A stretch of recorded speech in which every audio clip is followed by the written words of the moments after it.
사순절 절기가 깊어갑니다.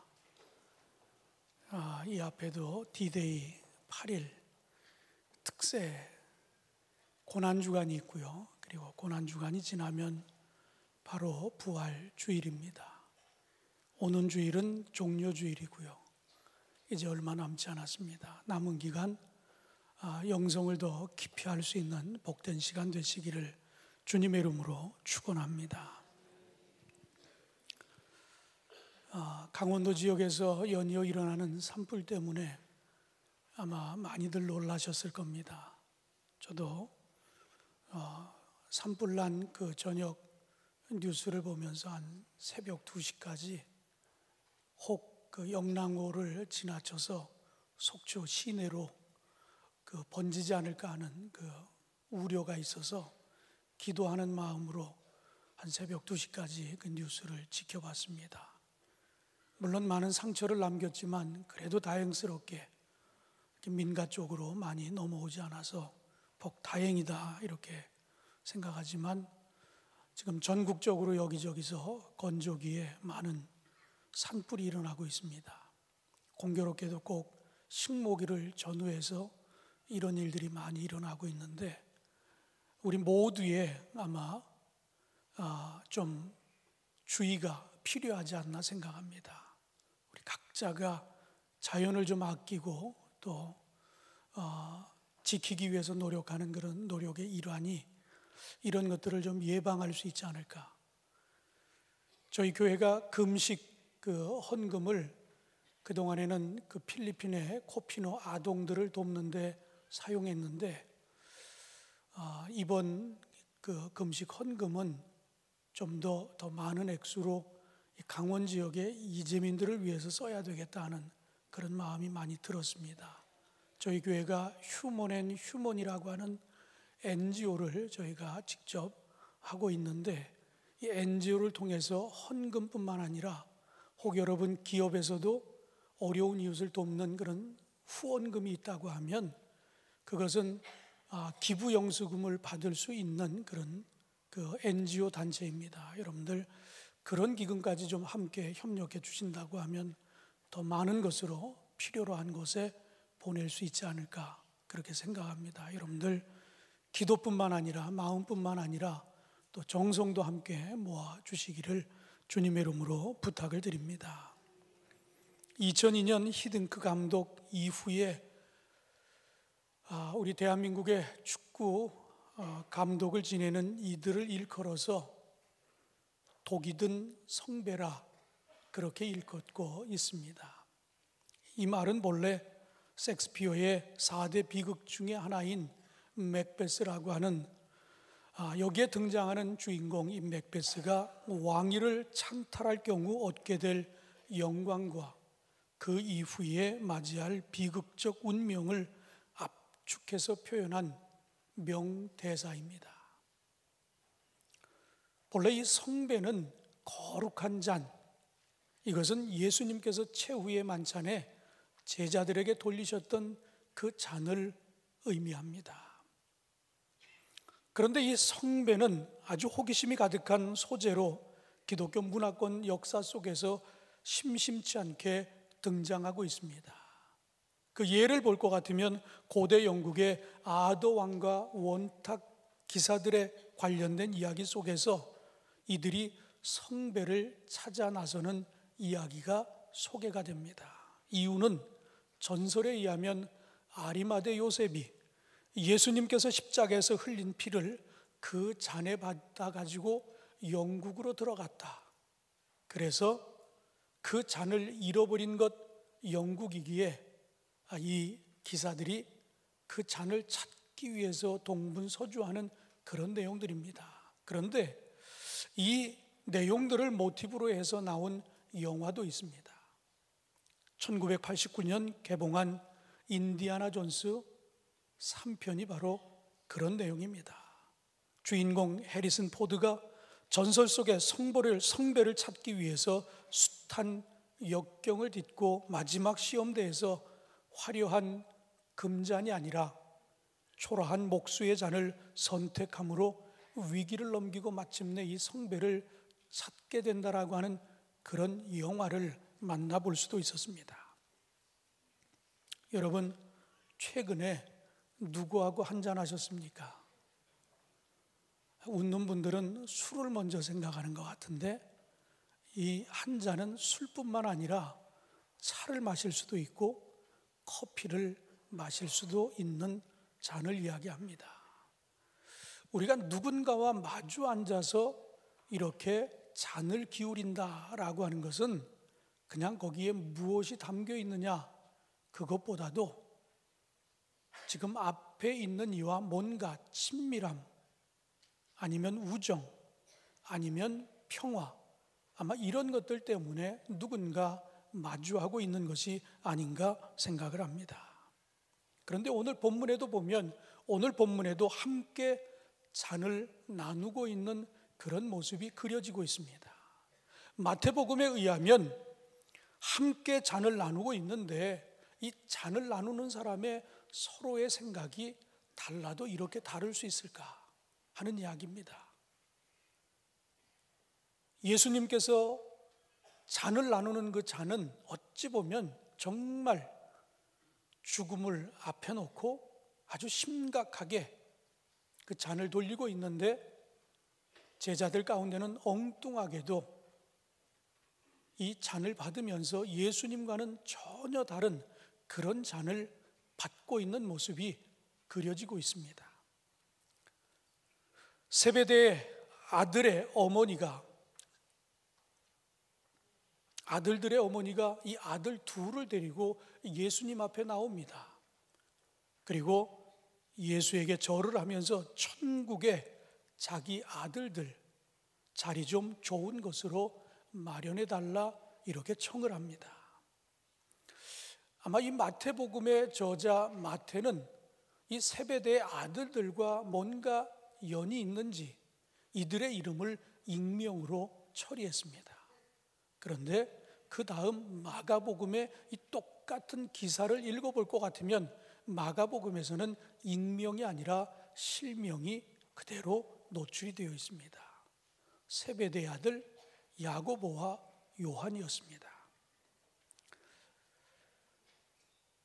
자식이 잘 되는 그런 바람은 예나 지금이나 똑같은 부모의 마음이 아닌가, 오늘 이 말씀을 통해 그렇게 생각해 봅니다.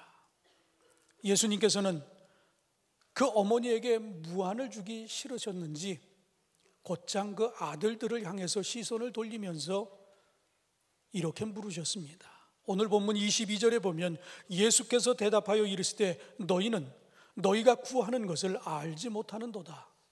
내가 마시려는 잔을 너희가 마실 수 있느냐? 그들이 말하되 할 수 있나이다. 지금 예수님의 물음은 어떤 물음입니까? 쉽게 말하면 그 자리가 아닐 텐데 정말 나와 함께 할 수 있겠느냐라는 이런 물음이었어요. 그런데 그 두 아들은 예수님의 말뜻을 알아들었는지 못 알아듣는지 모르지만 아무튼 아주 자신 있게 할 수 있다라고 대답을 합니다. 그러자 예수님께서는 23절에 그들을 향해서 이렇게 말씀하십니다.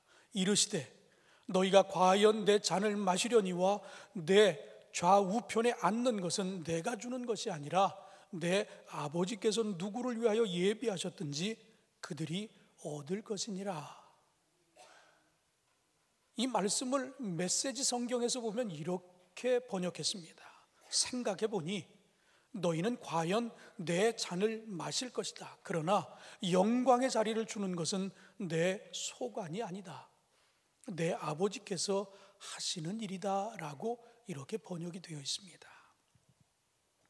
이 말씀을 우리가 가만히 볼 것 같으면 말씀을 선포하는 예수님, 그리고 이 말씀을 받고 있는 이 세베대의 두 아들, 전혀 다른 방향에서 이 말씀을 받고 있습니다. 다시 말하면 말씀에 대한 오해가 일어나고 있다라고 하는 이야기입니다. 여러분은 어떻습니까? 여러분도 하나님의 말씀을 읽다 보면 이야, 이 말씀은 내게 주신 말씀이라고 이렇게 탁 붙드는 그런 성경 구절이 있는가 하면, 뭔가 내가 지금 껄쩍지근해서 이건 아니다 싶으면 이건 내 말씀이 아닌가 보다, 이건 어느 집사가 꼭 들어야 되는데, 여러분 그렇게 생각하지 않습니까? 우리가 하나님의 말씀을 받을 때에는 하나님의 관점에서, 예수님의 관점에서 있는 그대로 받아야 되는데, 우리는 내 자아의 관점에서 하나님의 말씀을 받는 그런 오해들이 종종 일어나고 있다라고 하는 이야기예요. 그래서 똑같은 말씀이지만 성경을 보면 부유한 사람들은 마태복음의 말씀에 의지해서 심령이 가난한 사람들에게 복이 있다 하는 이 말씀을 부자들은 그대로 믿습니다. 그런데 가난한 사람들은 어떻습니까? 가난한 사람은 누가복음 말씀에 의지해서 말 그대로 가난한 사람에게 복이 있다고 믿는 이런 말씀의 오해가 자신의 처지에 따라서 말씀을 곡해하고 이렇게 받아들이는 경우가 종종 있다고 하는 이야기예요. 그렇다면 우리 주님은 지금 그들에게 주신 그 잔의 의미는 뭡니까? 우리 주님이 제자들에게 주신 잔은 고난의 잔, 다시 말하면 쓴 잔입니다. 십자가를 지고 죽음을 향해 가는 쓴 잔이었는데, 이것을 받아든 그 두 아들들은 어떻습니까? 얄팍한 권력 의지에 의해 얻을 수 있는 영광의 잔이라고 그렇게 생각하고 있습니다. 야고보와 요한이 어머니를 통해 이렇게 먼저 예수님께 얄팍한 속내를 드러냈다고 해서 나머지 10명의 제자들은 그럼 아니었을까요? 그런데 그 이후에 이어지는 24절 말씀을 가만히 볼 것 같으면 그 10명도 표현은 하지 않았지만, 예수님에게 청하지는 않았지만 그들도 똑같은 마음을 가지고 있었구나라고 하는 것을 우리가 엿볼 수 있습니다. 왜? 24절에 보면 10 제자가 두 형제에 대해 분이 여겼더라. 이 얘기는 뭐예요? 그냥 그들을 철없는 놈들 그렇게 여긴 게 아니라, 나도 그런 마음을 가지고 있는데 선수를 쳐? 뭐 이런 마음 아니겠습니까? 똑같이 제자들도 예수님이 가지고 있는 그 쓴 잔에 대한 오해를 그들이 지금 하고 있었다라고 하는 이야기입니다. 예수님께서는 그 잔을 우리가 잘 아는 대로 결국 드셨습니다. 그런데 그것을 들 때 요즘 우리가 흔히 말하는 원샷 하듯이 그냥 쉽게 들이킨 것이 아니라고 하는 겁니다.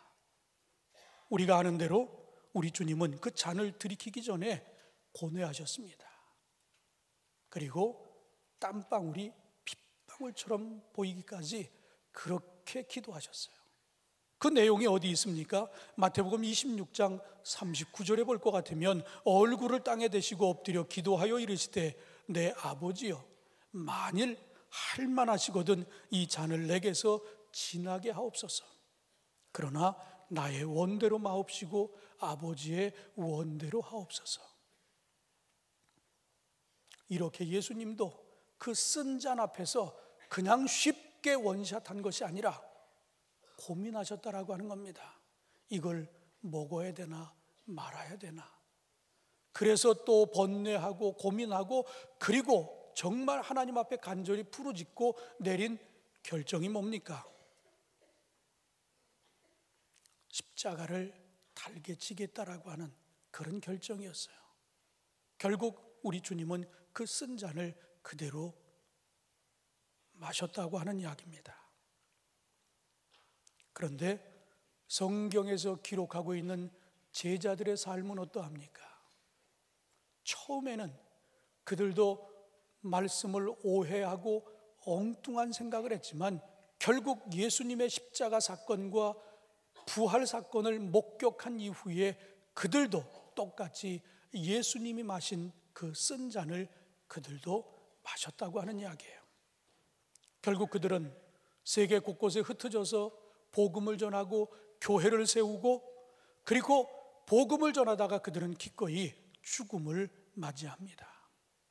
사랑하는 성도 여러분, 예수님께서 그때 제자들에게 물으셨듯이 지금 우리에게 묻고 계십니다. 이 잔을 들겠느냐? 여러분에게 묻습니다.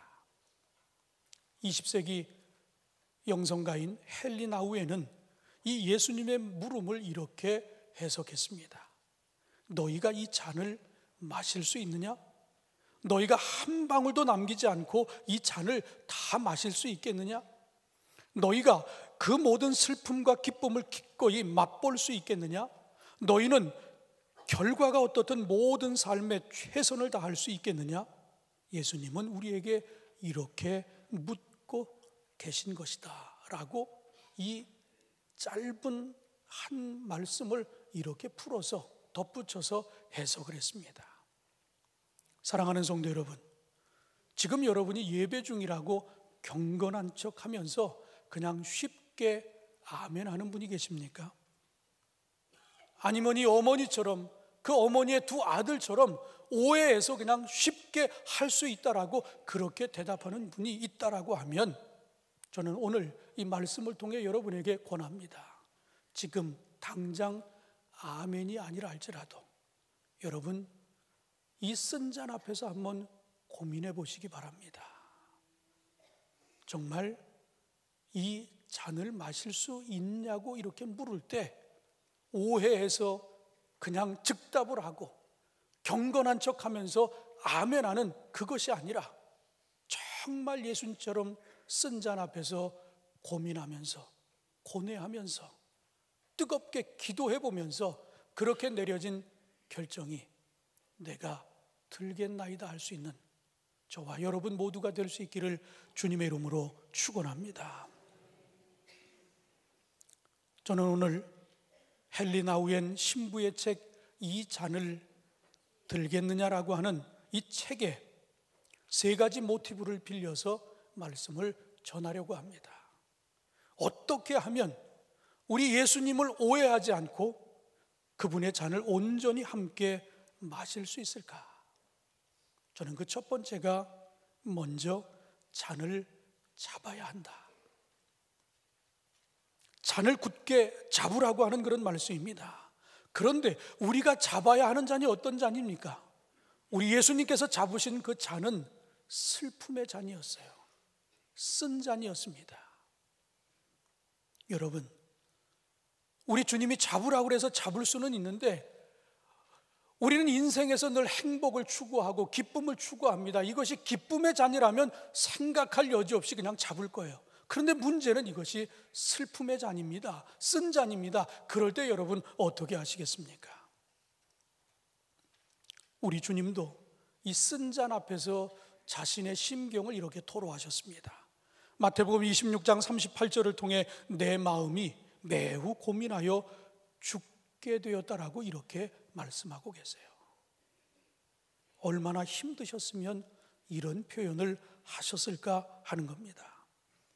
예수님께서는 그 슬픔의 잔을 잡기 위해 끝까지 고뇌하며 기도하셨다라고 하는 것을 이런 내용들을 가만히 들여다봐도 너무나 잘 나타나 있습니다. 예수님께서는 왜 굳이 남들이 선택하지 않는 그 선택을 하셨을까요? 요한복음 12장 32절에 보면 예수님께서 이 슬픔의 잔을 잡으실 수 있었던 분명한 이유를 찾을 수 있는데 내가 땅에서 들리면 모든 사람을 내게로 이끌겠노라. 예수님께서는 이 슬픔의 잔을 마셔야지만 세상을 구원할 사역을 완성할 수 있다라고 하는 것을 아셨기 때문이었어요.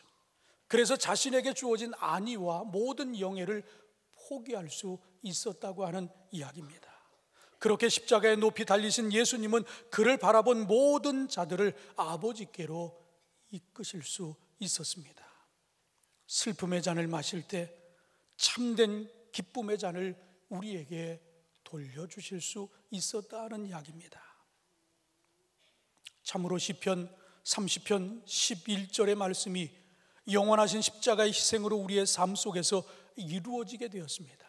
그 시편의 말씀이 무슨 말씀입니까? 주께서 나의 슬픔이 변하여 내게 춤이 되게 하시며 나의 베옷을 벗기고 기쁨으로 띄우셨도다 하는 그런 말씀 아닙니까? 사랑하는 성도 여러분, 여러분은 예수님의 잔을 붙잡으시겠습니까? 예수님의 잔을 맨 정신으로 잡는다는 것, 그것은 곧 내가 세상에서 잘 되는 길, 내가 이익을 보는 길을 과감하게 포기하는 그런 길입니다. 그럼에도 불구하고 여러분, 그 예수님의 그 잔을 붙드시겠습니까? 결국 예수님의 잔을 움켜잡는다라고 하는 의미가 뭡니까? 내 삶 속에 남들의 슬픔을 끌어안겠다라고 하는 이런 의미가 담겨져 있습니다. 다시 말하면 공동체적인 삶을 살아간다라고 하는 이야기예요. 로마서 12장 15절에 보면 즐거워하는 자들과 함께 즐거워하고 우는 자들과 함께 우는 이런 삶을 살아가게 된다라고 하는 이야기입니다. 여러분, 내 마음대로 살지 못하고 타자만을 위해서 우리가 살아간다라고 할 때 이게 얼마나 힘든 일입니까? 내 자신도 신경 쓸 게 많은데 나를 포기하고 다른 사람을 신경 쓰며 산다라고 하는 게 이게 결코 쉬운 일은 아닙니다. 그런데 왜 우리 주님은 이런 삶을 우리에게 강요하고 계실까요? 그분이 그렇게 사셨기 때문입니다. 그분이 희생해서 우리에게 구원을, 그분이 제물이 되어주셔서 우리에게 영원한 생명을 주셨기 때문인 줄로 믿으시기를 바랍니다. 우리 주님도 하나님 앞에서 진실한 그런 삶을 살아가셨습니다. 사랑하는 성도 여러분, 진정한 삶은 나의 삶을 먼저 돌아보는 데서부터 시작되는 것입니다. 정말 이 쓴 잔 앞에서 여러분, 우리 주님처럼 한번 고민해 보시기 바랍니다. 이것을 마셔야 할 것인가? 아니면 내쳐야 할 것인가? 정말 마음 중심에서 한번 이 문제를 놓고 고민하시고 자기 자신을 돌아보시면서 성찰할 수 있는 그런 시간이, 이 절기가 꼭 되시기를 주님의 이름으로 축원합니다. 그래서 즉흥적인 대답보다 오해에서 나오는 대답이 아니라 정말 그것이 쓴 잔임에도 불구하고 그것을 통해 남들에게 유익이 되고 그것이 구원의 완성이라고 하는 것을 아셨던 주님이 그 쓴 잔을 마신 것처럼 우리도 신앙의 깊이에서 우러나오는 고백으로 아멘하고 그 잔을 붙들고 그 잔을 마실 수 있는 저와 여러분 되시기를 주님의 이름으로 축원합니다. 두 번째로는 이제 우리가 잔을 붙들었다라고 하면 그 잔을 높이 들어야 한다라고 하는 이야기입니다. 잔을 높이 든다라고 하는 뜻이 무슨 말입니까? 다른 사람들이 잘 볼 수 있도록 내 삶을 들어 올려서 이웃과 함께 나누고 함께 축하하는 그런 의미를 이야기하는 것입니다. 마태복음 15장 5장 15절에 보면 우리를 세상의 빛이라고 말씀하셨어요. 그러면서 덧붙여 주신 말씀이 뭡니까? 빛을 낮은 곳에 두지 말고 등경 위에 두라. 많은 사람들이 볼 수 있도록, 많은 사람들에게 빛을 비출 수 있도록 높은 곳에 두라고 말씀하셨습니다. 잔을 들고 우리가 나눌 공동체가 우리에게 필요하다라고 하는 그런 메시지를 주고 있는 것입니다. 여러분이 여행을 해보신 적이 있을 거예요. 혼자 여행을 해보기도 하지만 때로는 아주 가까운 사람들하고 같이 여행을 해본 그런 경험을 한번 비교해 보시기 바랍니다. 정말 아주 아름다운 풍광이 눈에 쫙 펼쳐집니다. 혼자 그것을 감상하며 내 감정을 표현하는 것과 여럿이 아주 가까운 사람들하고 동시에 바라보면서 내 안에 있는 그 감정을 표현하는 것이 여러분 분명 다를 것입니다. 혼자일 때는 남들 눈치를 보면서 소극적으로 좋지만 적극적인 표현을 잘 안 합니다. 그런데 많이 있을 때는 어떻습니까? 많이 있을 때는 그것이 배가가 되어집니다.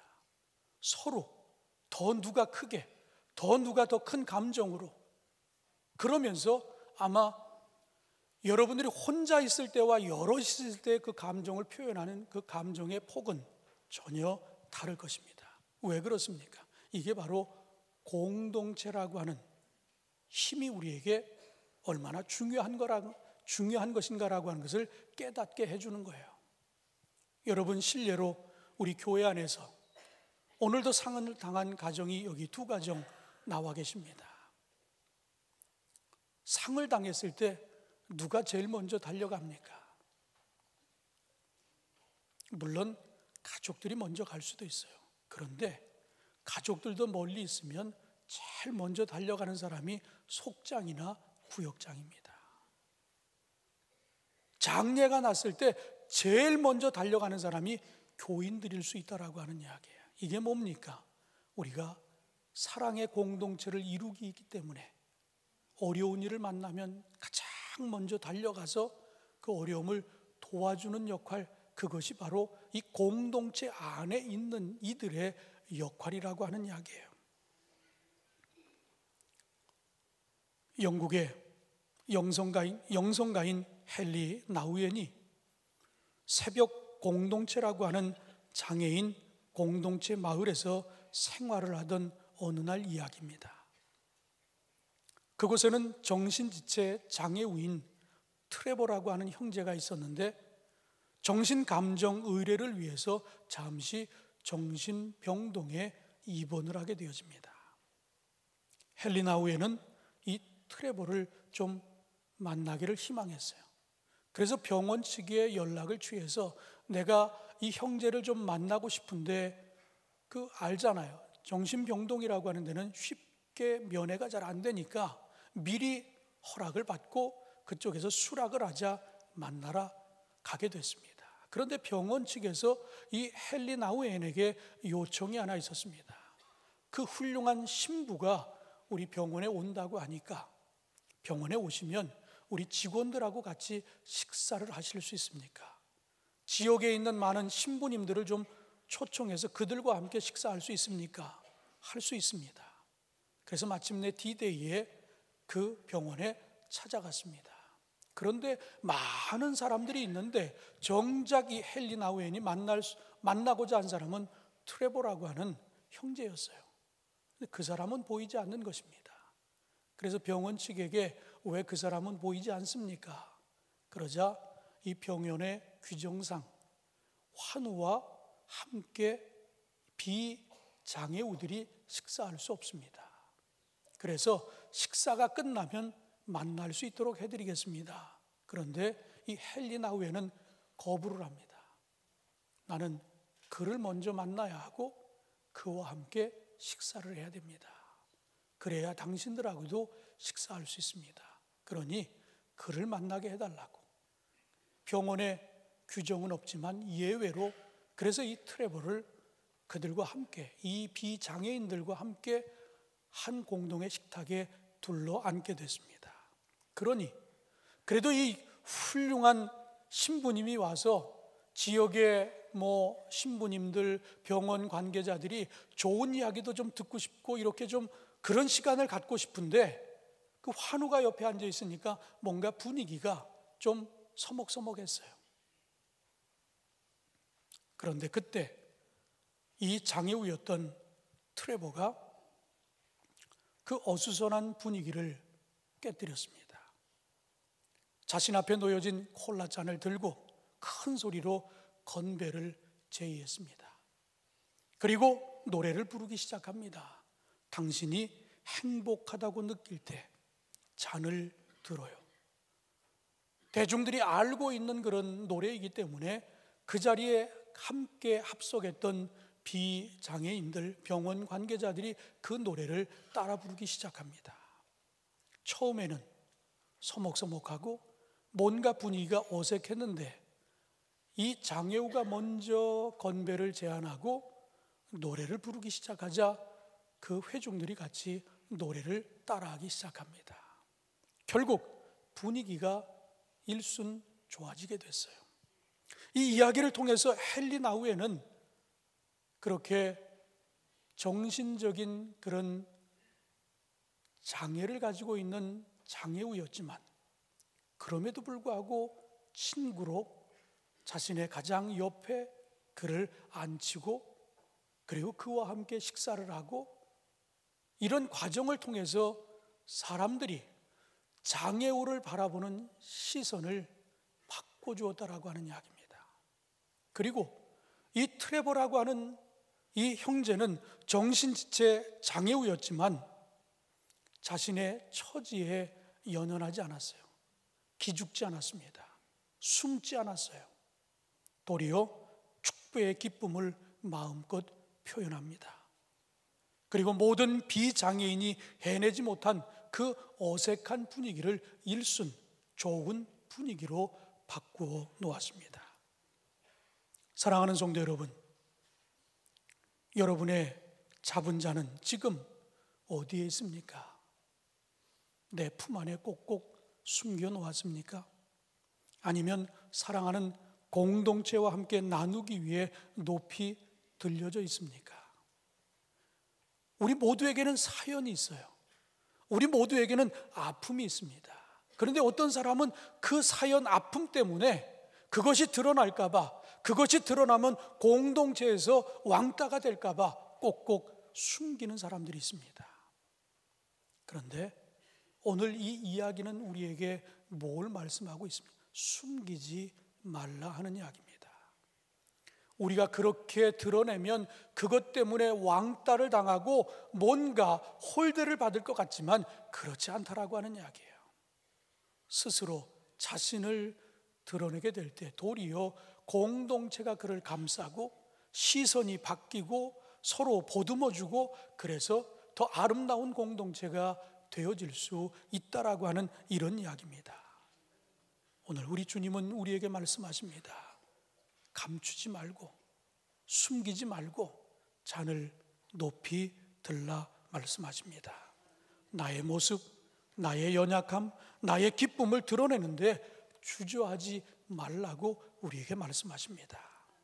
잔을 높이 드는 용기를 통해 우리 교회가, 여러분이 속해 있는 구역이, 여러분이 속해 있는 속회가, 여러분이 속해 있는 선교회가 더 건강한 공동체가 되기를 주님의 이름으로 축원합니다.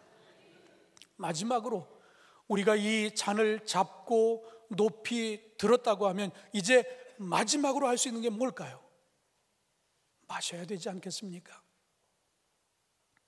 예수님께서 드신 그 잔을 우리도 이제 마시는 것은 우리에게 완전한 사랑을 보여주신 예수님과 하나가 되는 것을 의미합니다.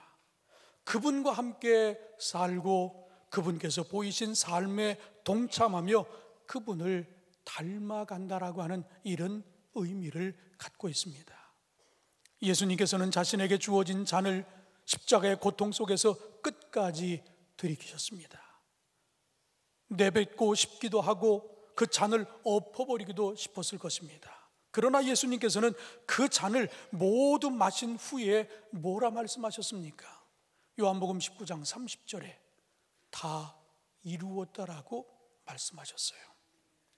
오늘 본문에서 예수님께로부터 이 잔을 마실 수 있겠냐고 하는 질문을 받았던 요한과 야고보는 대답은 잘했습니다. 마실 수 있다고 그들은 말했어요.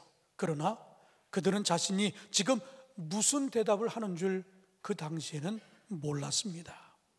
그들이 그 잔을 마시고 나면 조금 고생하면 권력과 성공과 부가 주어질 것이라고 하는 이런 믿음 때문에 그들은 그냥 할 수 있다라고 대답을 한 것입니다. 그러나 결과적으로 어떻습니까?